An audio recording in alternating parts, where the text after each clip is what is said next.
Mering buhay sa inyong lahat! Hayan, samahan nyo kami dito sa aming trip na punong-puno ng yelo. Ayan, makikita ninyo na ang bundok na ito ay talaga naman nababalot ng yelo. Mabuti na lang itong panahon namin ay hindi ganun kalamig. Kaya ito't nag-e-enjoy kami sa lahat ng mga nakikita namin. Napakadaming yelo ng paligid. Nakapaligid kami sa bato-batong mga bundok. Kaya ang Alberta, ang tawag dito ay Rocky Mountain.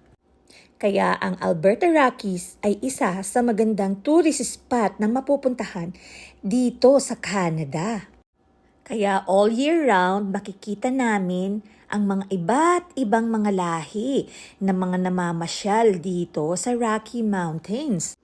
Winter, spring, summer, fall ay talaga naman iba-iba ang ganda ng lugar namin at talaga naman ay hindi ka mananawa.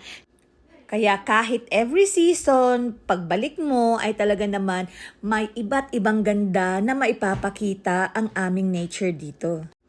Ayan, pababa na kami dito sa frozen lake na sinasabi ko. Ito ang Abraham Lake na napakalawak. Ito ay isang famous lake na kung saan ay binabalik-balikan talaga ng iba't ibang mga photographers. At makikita naman ninyo na ang lake na to nakapalibot ang Rocky Mountains. Nakaka-amaze lang talaga na tayo ay maglalakad sa malawak na frozen lake na ito at makikita naman ninyo talaga na ang mga tao ay nalaga nasa gitna na ng lake. Kasama ko ang buo kong pamilya dito. Kaya talaga naman, ang memory na to ay talaga naman dapat kong itago. Hello! So, nandito kami sa Abraham Lake at nandito kami sa middle ng lake which is Frozen Lake and it was so amazing na nandito kami sa gitna.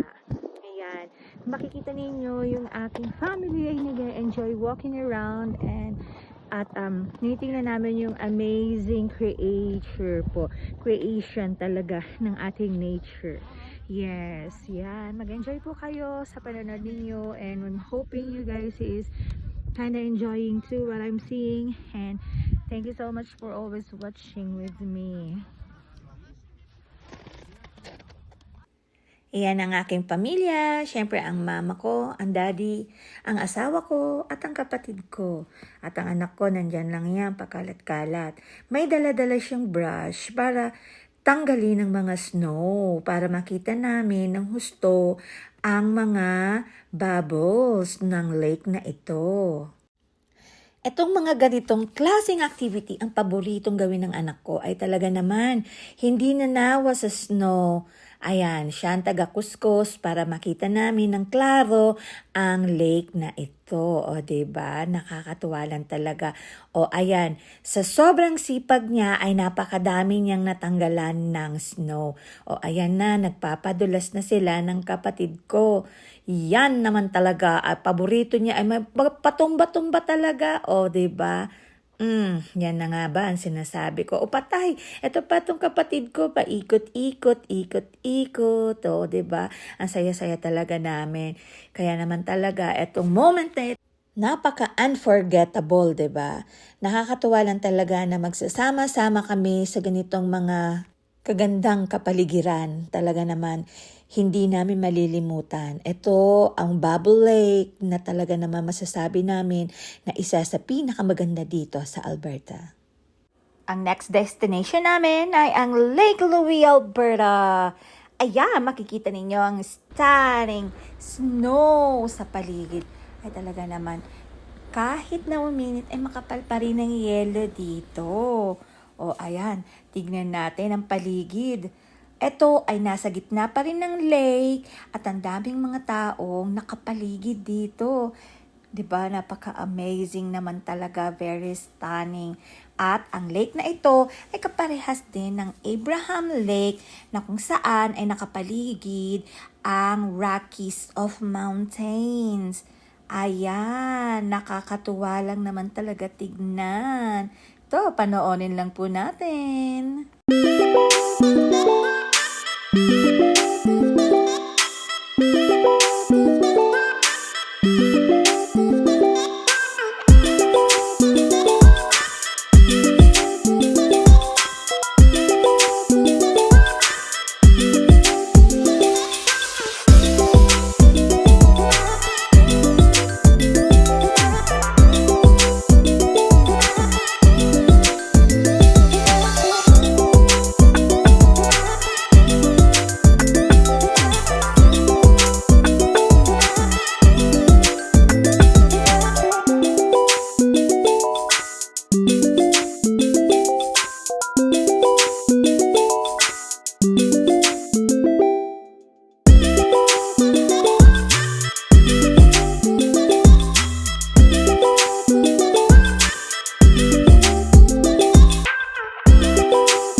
guys enjoyed what you have watched.